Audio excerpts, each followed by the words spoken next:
The chapter is titled. Text number 19, Guruji.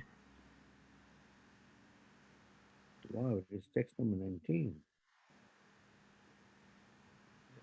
Ooh. Text number 19, okay.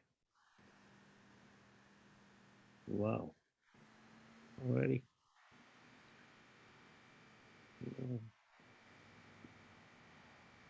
Okay. Text number 19.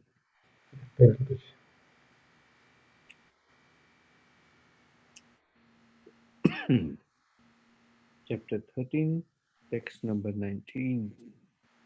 Yeah, sorry for the confusion. 13. I don't know why 13 got. Yeah, chapter 13, right? That got stuck. Probably later section 13 to 19. That's what probably. Right. Okay. Iti kshetram tatha jnanam gyeyam cha uktam samasatah madbhakta etad vikyaya madbhava yo upapadyate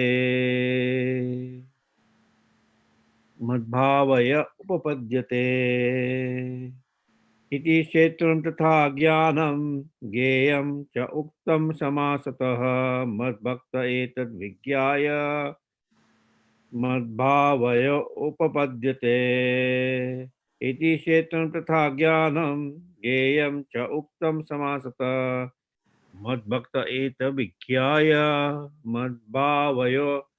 madbhavaya upapadyate. Does anybody else want to chant? Idi kshetram tada jnanam jneyam choktam samasadaha madbhakta ed vijnaya madbhavoyo upapadyate.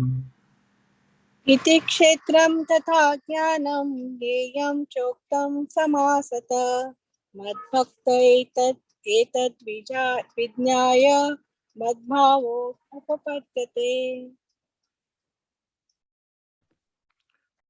Iti kshetra tata jnanam jnanam kokta samachata madbhakta eva vijnanam madbhava papayostate.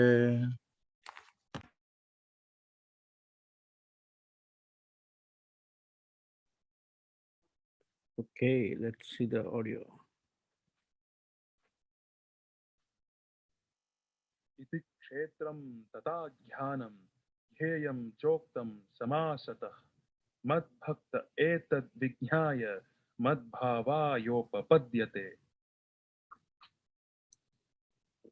Good. Synonyms: iti, thus; kshetram, the field of activities, the body; tata, also; jnanam, knowledge; gyeyam, knowable; cha, also; yuktam, described; samasataha, in summary; madbhakta, my devotee; etat, all this; vigyaya, after understanding; madbhavaya, to my nature; upapadyate, attains. Translation purport by His Divine Grace, A.C. Bhaktivedanta Swami Prabhupada. So Prabhupada ki jai. Thus, the field of activities, the body, knowledge, and the knowable have been summarily described by me. Only my devotees can understand this thoroughly and thus attain to my nature.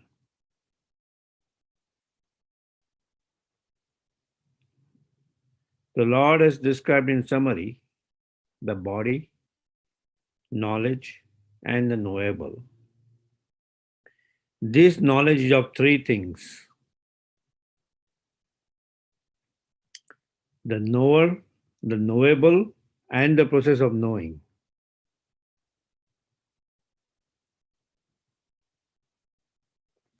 Combined, these are called Vijnana, or the science of knowledge.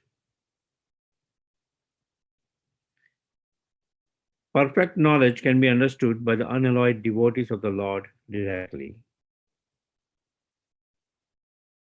Others are unable to understand. The monists say that at the ultimate stage, these three items become one. But the devotees do not accept this.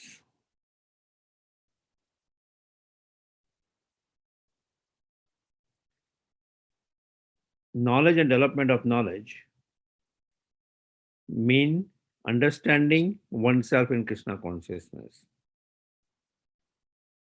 We are being led by material consciousness, but as soon as we transfer all consciousness to Krishna's activities and realize that Krishna is everything, then we attain real knowledge.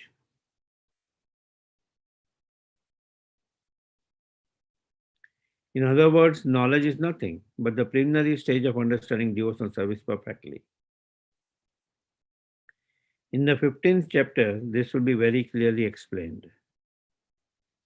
Now, to summarize, one may understand that verses 6 and 7, beginning from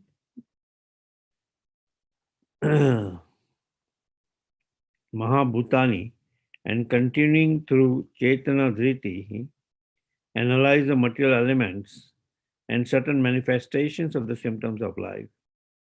These combine to form the body or the field of activities. And verses 8 through 12, from Amanitvam through Tattva Jnanartha Darshanam, describe the process of knowledge for understanding both types of knower of the field of activities, namely the soul and the super soul. Then verses 13 through 18, beginning from Anadi Matparam and continuing through Riddhi Sarvasya Vistitam, describe the soul and the Supreme Lord or the super soul.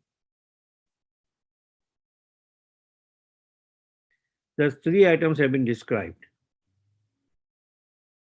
the field of the activity, the body, the process of understanding or jnanam, and both the soul and the super soul. It is especially described here that only the unalloyed devotees of the Lord can understand these three items clearly. So for this devotees, Bhagavad Gita is fully useful. It is they who can attain the supreme goal, the nature of the Supreme Lord, Krishna. In other words, only devotees and not others can understand Bhagavad Gita and derive the desired result.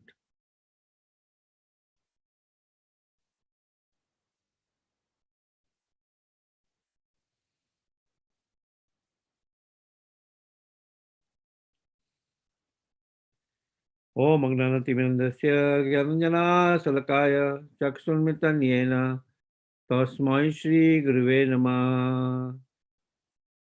Sri Chaitanya Manabhishtam Stapitam Yena Bhutale Swam Rupaha Kadam Mayam Dadati Swa Padantikam Vandeham Sri Guru Sri Juta Padakamalam Sri Guru Vaishnavam Shri Rupam Sagrajatam Sagana Raghunathapitam Tam Sajivam Sadvaitam Savadutam Pariyana Sahitam Shri Krishna Chaitanya Devam Shri Radha Krishna Pradan Sagana Lalita Shri Vishaka Vitamscha. He Krishna Karuna Sindhu Dinabandhu Jagatpate Gopesha Gopikakanta Radhakanto Namastute Tapta Kanchana Gaurangi Radhe Vrindavaneshwari Rishabhano Sute Devi Pranamami Haripriye Vancha Kalpataru Vaisya Kripa Sindhu Vacha Patitanam Pavane Vayo Vaishnavebhyo Namo Namah. Jai Shri Krishna Chaitanya Prabhu Nityananda Sri Advaita Gadadhar Sivasadi Gaura Bhakta Vrinda. Hare Krishna Krishna Krishna Hare Hare Hare Rama Rama Rama Hare Hare.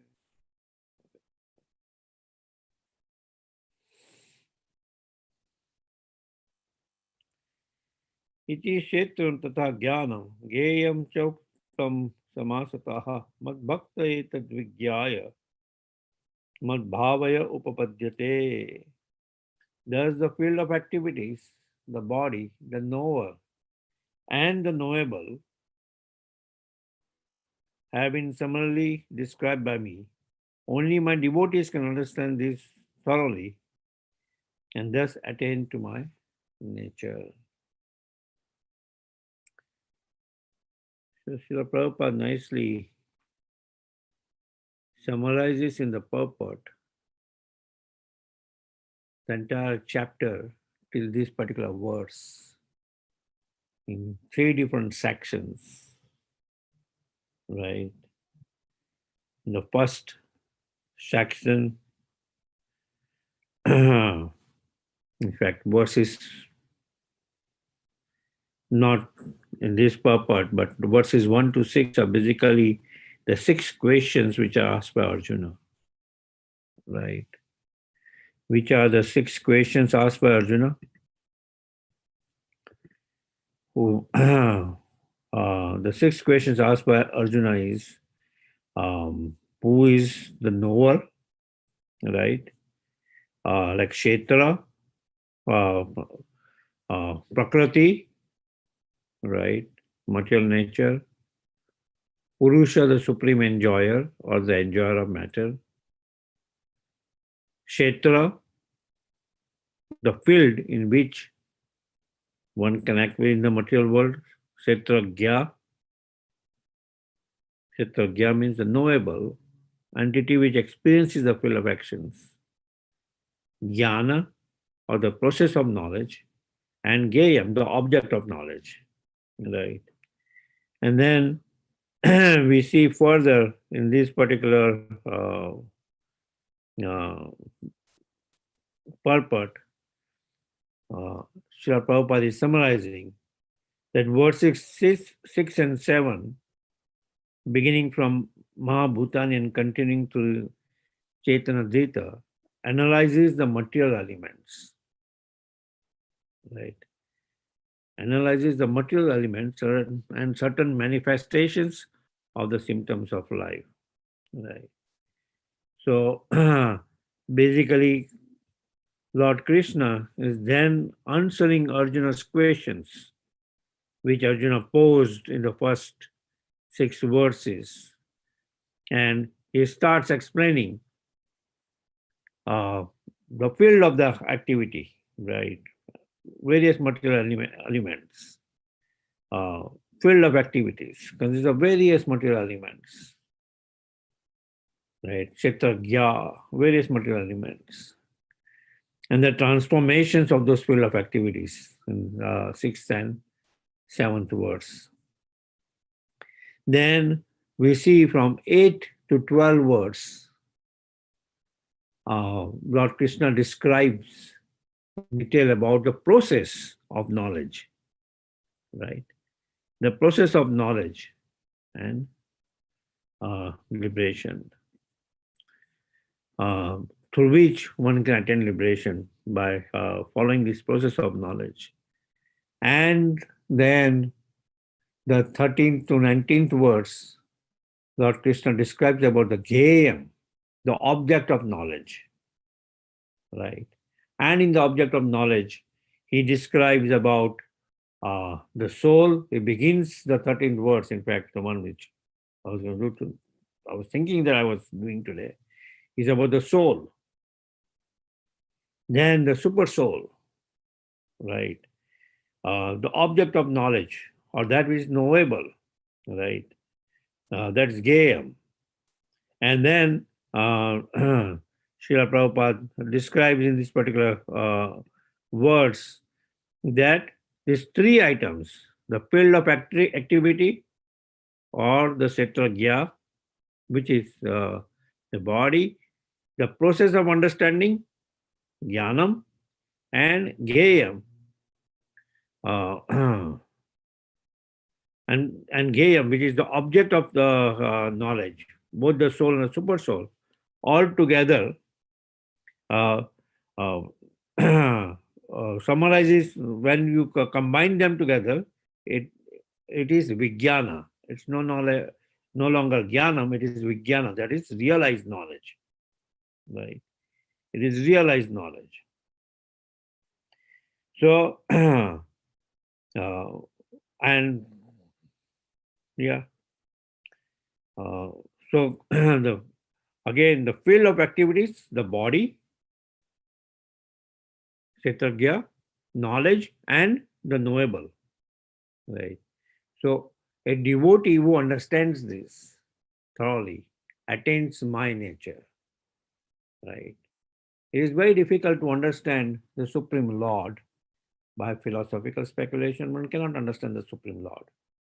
By the theory of karma, by performing activities, one cannot understand the Supreme Lord. Right. So how do we understand the Supreme Lord? Right. Bhaktyamam abhijanati yamana sasmi tattvataha. Only by the process of devotional service one can understand the Supreme Lord. The yogis, right, the jnanis from the mental speculation, after many, many lifetimes they come to that understanding. Vasudevam Sarvamiti, Sa Mahatma Dulabha. The yogis, after many, many years of meditative practices of Ashtanga process, which starts with Yam and Niyam, right? It starts with Yam Niyam, which by itself is very, very difficult. One has to have be completely a celibate and follow the rules and regulations, and then one must go through this eightfold process: pranayam, pratyahar, dhyana, and ultimately samadhi. It's a difficult process. But what is the culmination of that? A person would be able to understand, following that, the Lord is present within one's heart as super soul. Right.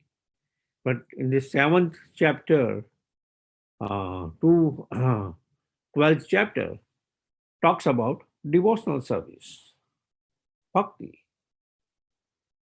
Right? Bhakti amam abhijanati yavana sasmi tattvataha.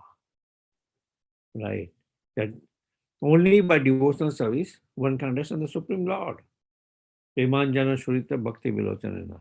Once when the eyes are anointed by the love of Godhead, they can understand the Supreme Lord. Otherwise, they'll be attracted to the impersonal conception of the Supreme Lord. As in the morning, we were discussing about the Kumaras, right? They were attracted to the impersonal conception of the Supreme Lord. Right? So, beyond the impersonal conception of the Supreme Lord is a personal conception of the Supreme Lord. So, 13th to 18th chapter talks more about Ghyana. And so, what is the difference between Ghyana and Vikyana? Jnana is a process of knowledge, right? But Vikyana is realized knowledge. In Vikyana, in realized knowledge, one understands the Kshetragya, right? The field of activities, which is the body, the process of knowledge, and the knowable, the Ghyayam, the object of knowledge, right? Then it becomes realized knowledge. And when a person understands all the three, like in a realized knowledge, then on the realized platform, he can understand the Lord. He can attain Lord's nature. He can understand Lord. Right? So that's why by material consciousness, one cannot understand the Supreme Lord. The consciousness has to become spiritualized to understand the Supreme Lord. By material consciousness, it's impossible to understand the Supreme Lord. One can try years and years and years of studies, but it will be futile to understand the Supreme Lord by material consciousness. Atha Sri Krishna Namadina Bhavet Grahyam Indriyai. By our blunt material senses, one cannot understand the Supreme Lord. Seo Mukhehi Jivadao. Swameva Swaradhyada. Only when those senses are engaged in the devotional service of the Supreme Lord, right, then one can understand the Supreme Lord. Otherwise, it is not possible to understand the Supreme Lord. Okay, are there any discussions on this subject matter?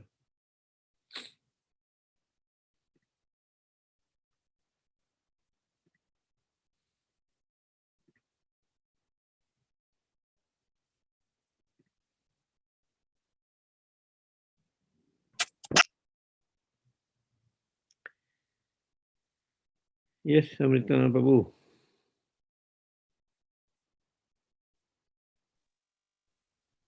Very well, Prabhu.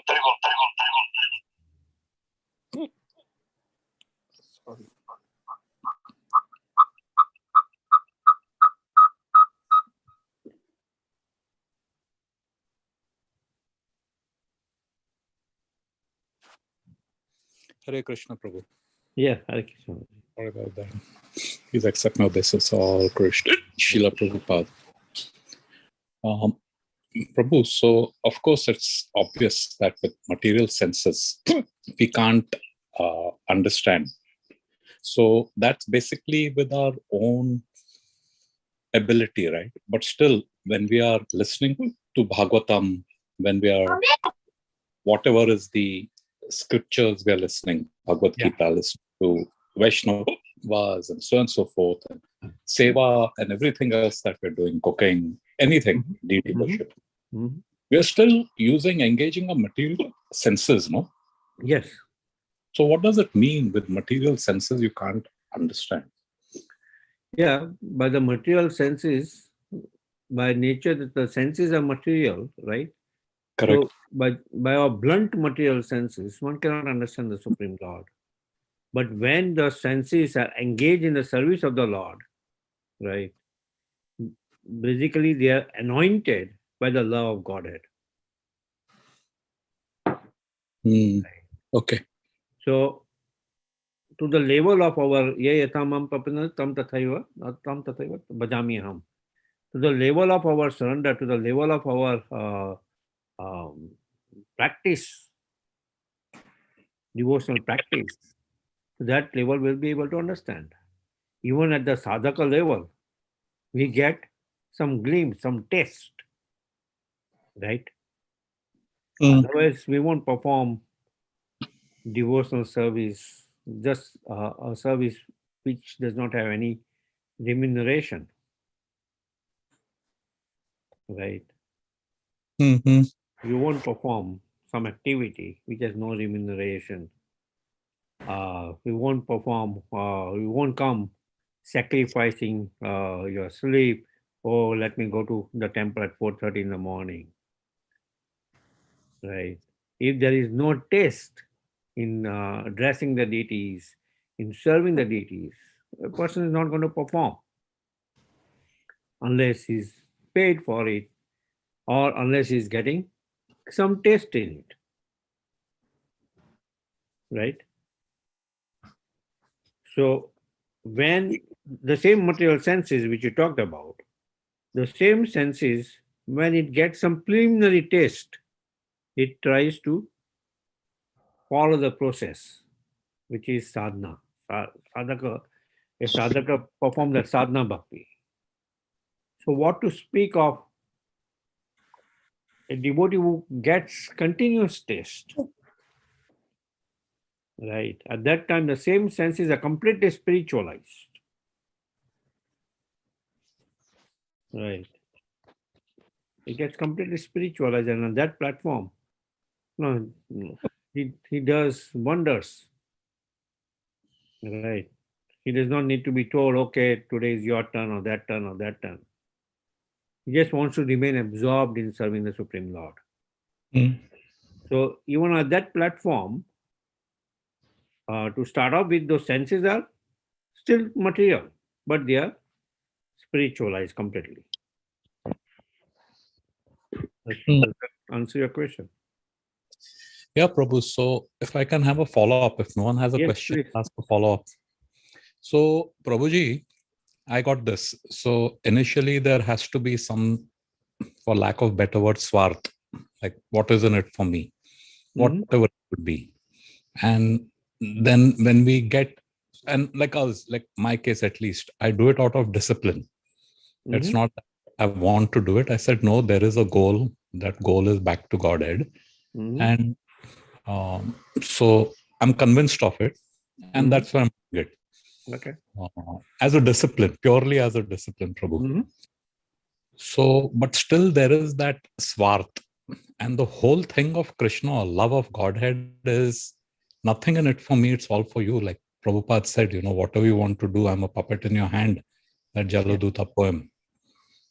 So that level, how does that transformation happen? So even as a discipline, we keep engaging more and more, and then this swarth goes away, and then it becomes only for Krishna. It doesn't care whether I get anything or I don't get. Very nice. Thank you. So you mentioned initially, it's just swarth, selfishness, right?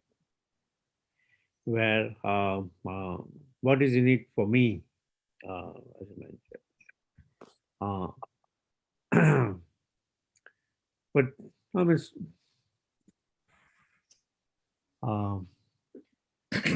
that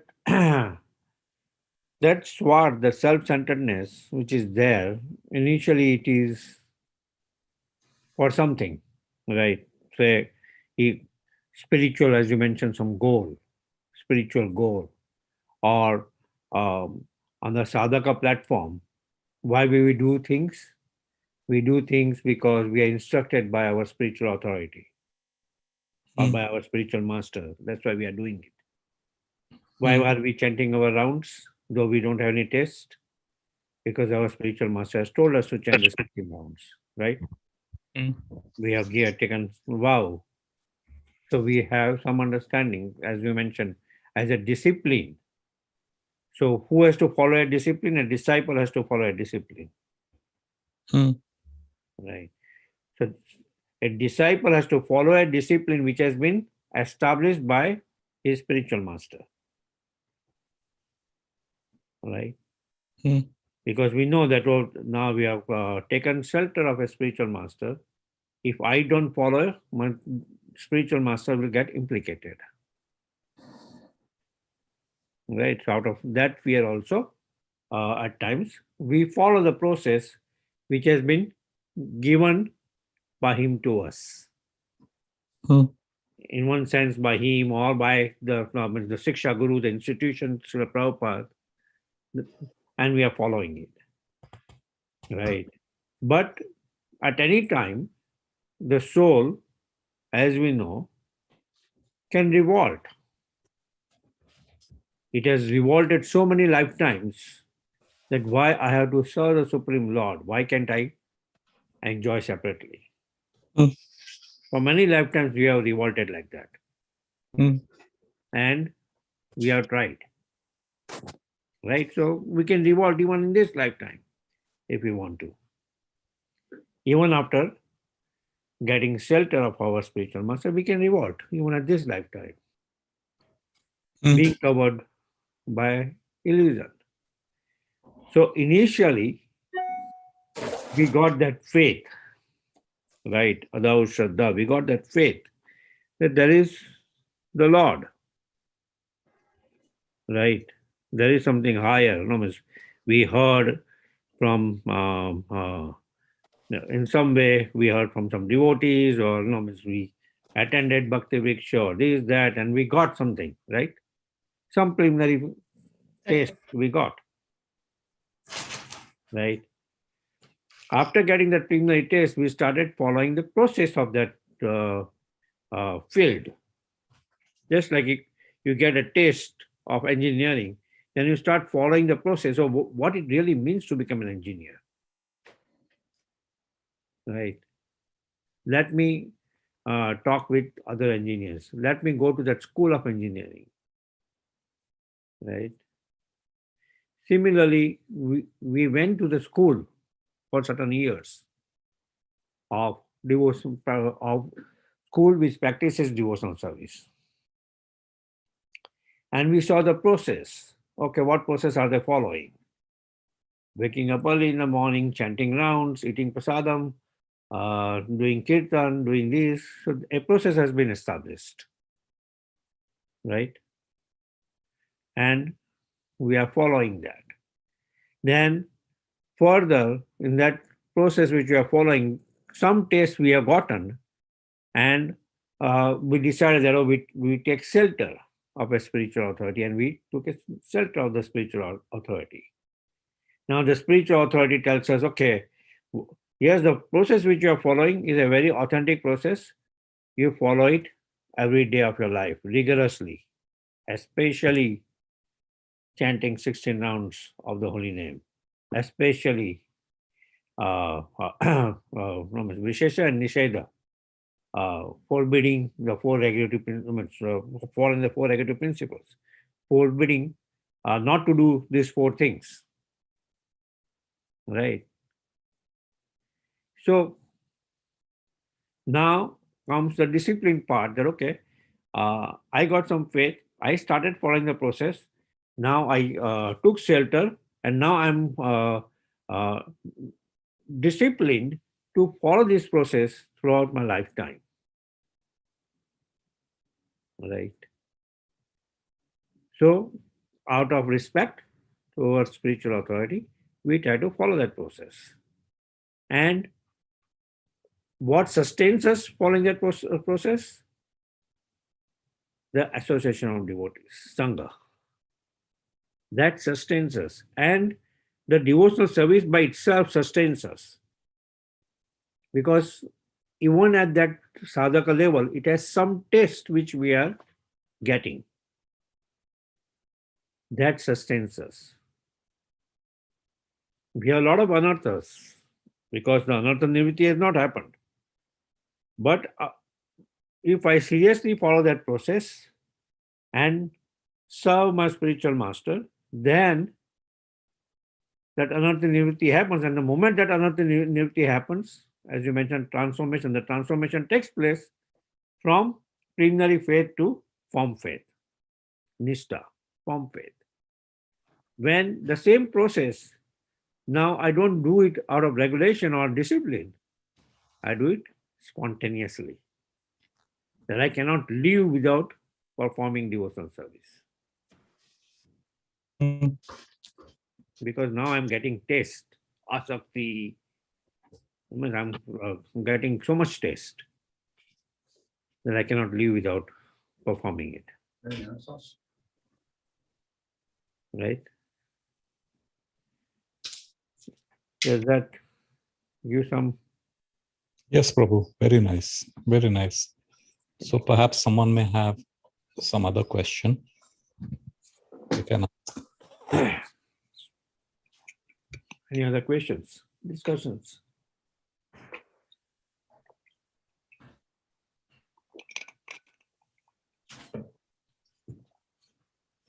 If no one has, Prabhu, I can ask one more related to what you just explained. Yeah, go ahead. So, Prabhu, as you said, this association is very vital so that we can sustain our discipline. Yes. And on our own, we won't be able to do it for whatever, internal disturbances or material outside world disturbance. So you need this association. So what would be the proper mood to associate so that it doesn't become, wo bolte hain na, familiarity breeds contempt. Yes. And then we'll start finding faults with others, and from there the drama starts. So what is this association and what's the proper way to associate? Yeah, very nice. Wonderful question. Thank you for clarifying me.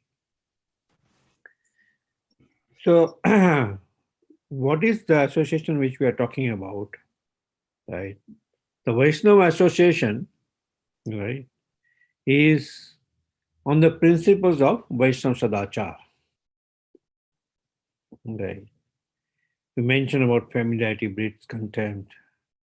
But the Vaishnava association guides us of how we take that association. Right. So, association with seniors, we serve the seniors. We aspire, we seek more and more association with the seniors so that we get an opportunity to serve them, so that I get more purified and I get the taste which I'm, the process which I'm performing, I get more taste in it. Association with the peers, I day in, day out follow the process with them, with the understanding that the dealings with them, I do it with proper sadachar, not being very careful about that. As you mentioned, femininity breeds contempt, that I don't become careless about no aparad. Right.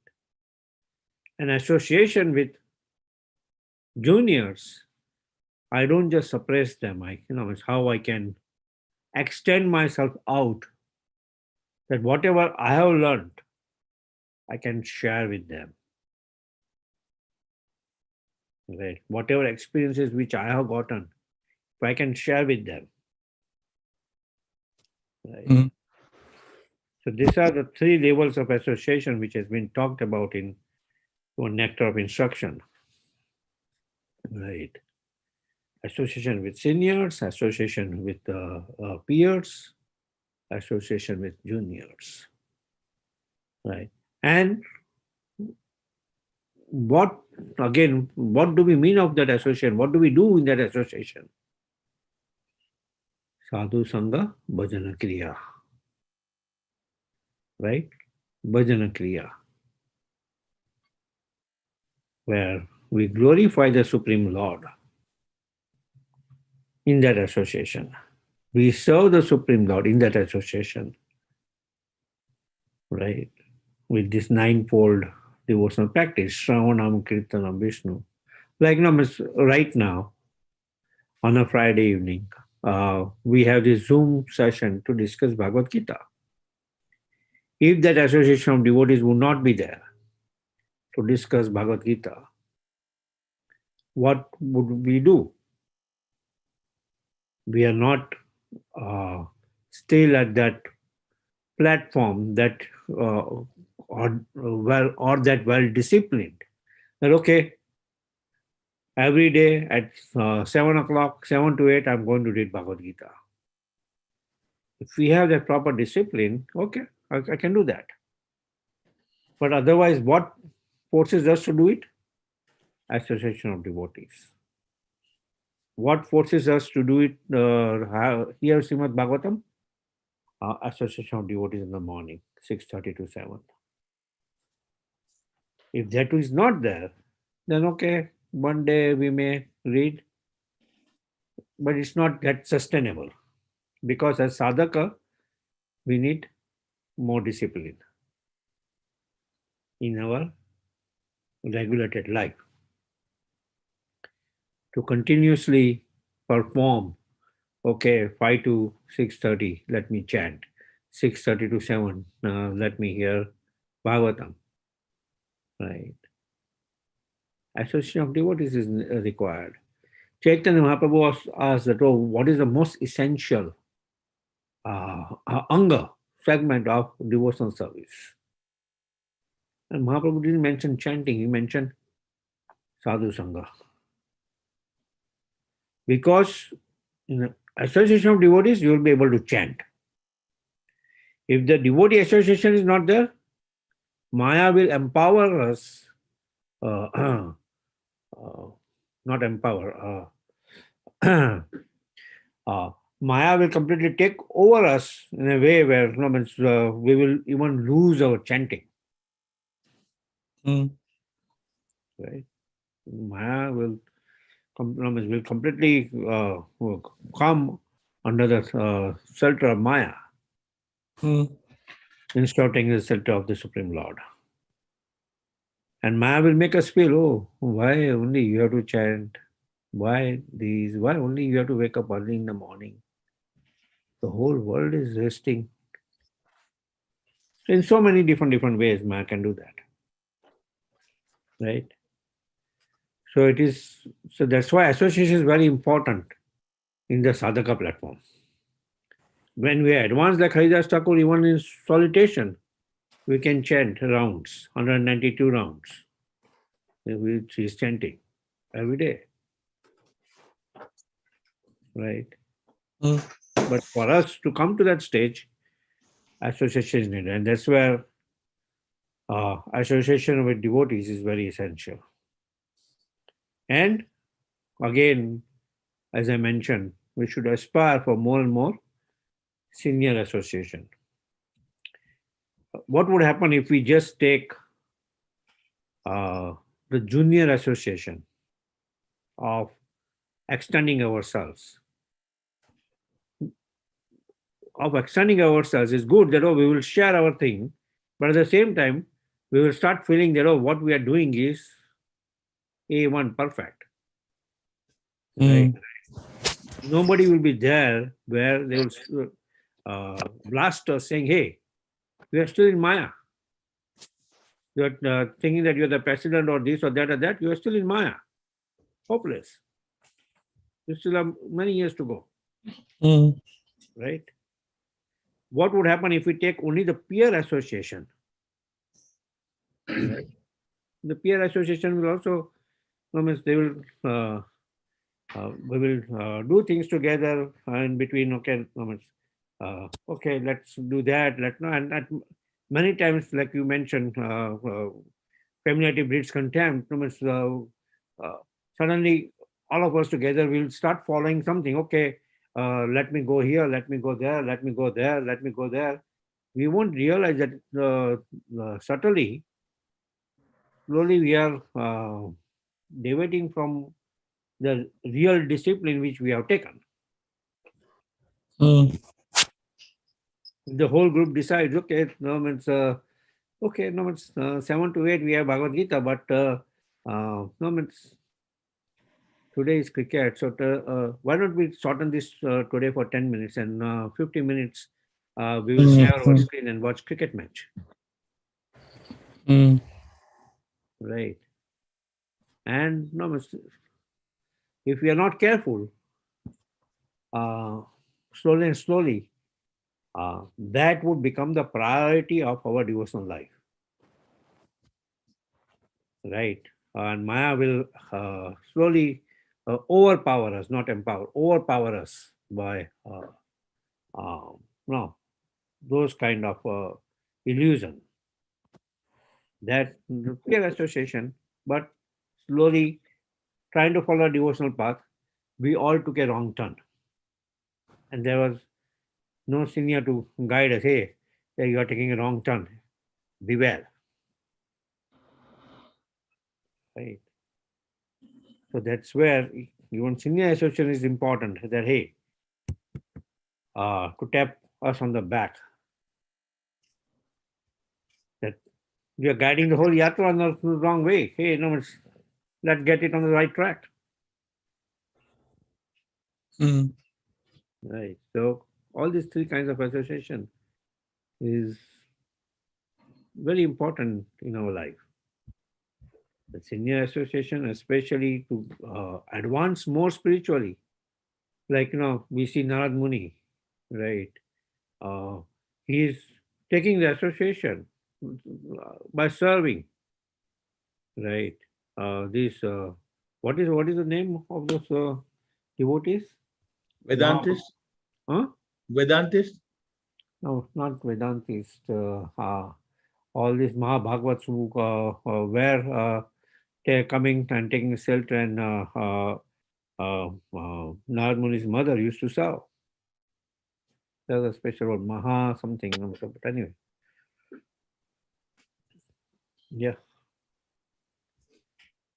Mahabhagavats or something like that. Yeah. But anyway, so it's because serving them, or even serving them, get the remnants, and he was eating the remnants of the food stuff which was eaten by them, by their permission. And the result,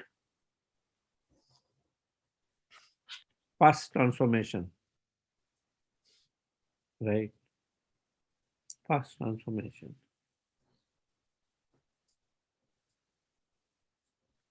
You start really getting the mood and you start really following the process, right? Yeah. Mm, Is that good? very good, Prabhu. Thank you so much. Thank you. Is there any further discussions?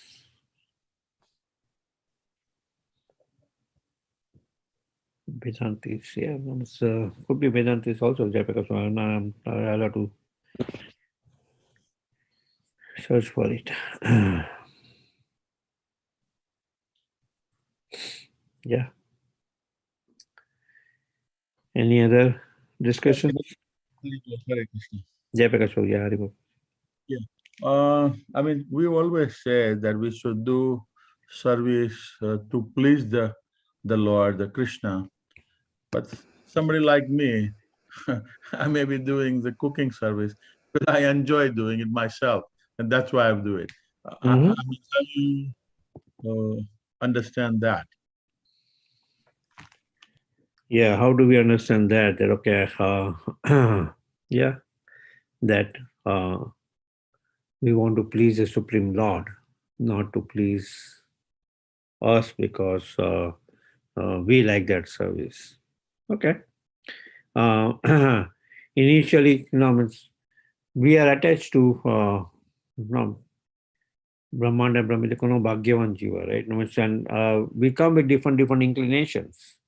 So somebody wants to serve by giving Lakshmi to the temple. Somebody wants to serve by cleaning pots. Somebody wants to serve by doing this. Somebody wants to serve by cooking for the Lord. Somebody wants to serve by making garlands for the Lord. Now, in all those, there also may be some, like you mentioned, that, oh, I like that. That's why I'm doing it. But you're doing it to serve the devotees. You're liking it, fine. So you're liking the process or liking that particular activity. But so that's good that we are performing it for the Lord's pleasure, in which some pleasure, as you mentioned, you also have, that you also get that pleasure that, okay, that's what I like, I'm doing it. But since what you like, you're dotaling it in the service of the Lord, that is good. What you like, you may even say, oh, okay, I like cooking. No, why don't I just now just open up a restaurant and just cook? It's not necessarily service for the Lord, but okay, I like cooking. But you had that, but then you kind of said, okay, now let me serve the same inclination which I have. Let me do it for serving the Lord and His devotees. So the skill set which you are using it in the service of the Lord. So that is good, right? That is good. Because you are dotaling that to serving the Lord. Otherwise, you are dotaling it initially, okay, for material profits, right? To sustain one's family, and it was one of your profession or something. But ultimately, it becomes when Krishna comes in the center of your life by the association of devotees, then you are dotaling it in the service of the Lord. And slowly, higher than that would become where some service, whether I like or not, I do it. Right. Come tomorrow, somebody tells, okay, Jai Prakash, no, not this, no, why don't you do this? give a class. Right. You may not like it, but you will start doing it. I remember years back, I would say, oh, Jayapakash, so do kirtan. And I don't think at that time you used to like it or something. But now if I tell you to do kirtan, you will tell me, okay, I'll do this kirtan. Or let's skip this kirtan, let's skip that kirtan. Right? So slowly we will analyze our own life and we'll see the transformation in taking place in our life. And how our priorities slowly has changed. Right. So ultimately it will come where whatever service the Lord would like to engage me in. I remain engaged in that service. Right. I remain engaged in that service. Many, many years now, maybe liking it. Oh, okay, I'm guiding devotees, I'm doing this, I'm doing that. My spiritual master comes, say, okay, man, he kind of chastises me, okay, what about all this presidency and this and that and that and that? The disciple is supposed to be just the menial servant of the spiritual master. And it changes. Right? Then you just serve the spiritual master. It's different that on one side you may get a feeling, though I'm the authority. On the other side, now I'm just a student, a servant, a menial servant. Suddenly, that transformation means you have to adapt to, which at times may be difficult, but more lovingly you accept it, better it is. Because at the end of the day, we are just the servant of the servant of the servant of the servant of the Lord. We have no authority. Authority is the Supreme Lord. Right. So the upadhi which we keep on our head, oh, I'm a temple commander, I'm a manager, I'm a president, I'm a GBC man, I'm that man, I'm that man. That upadhi also becomes Shrama Evai Kevalam if it is not completely gives me understanding that I'm the servant of the servant of the servant of the Lord. Because then that upadhi becomes a hindrance in understanding the real position. Right?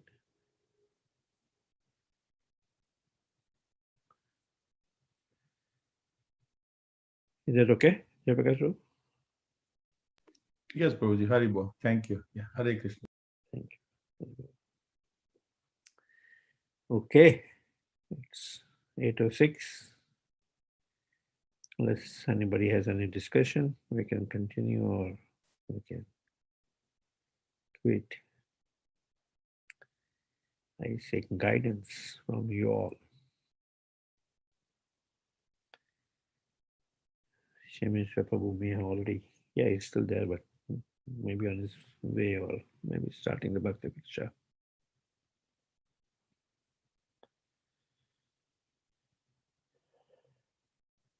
Okay. We'll all end here.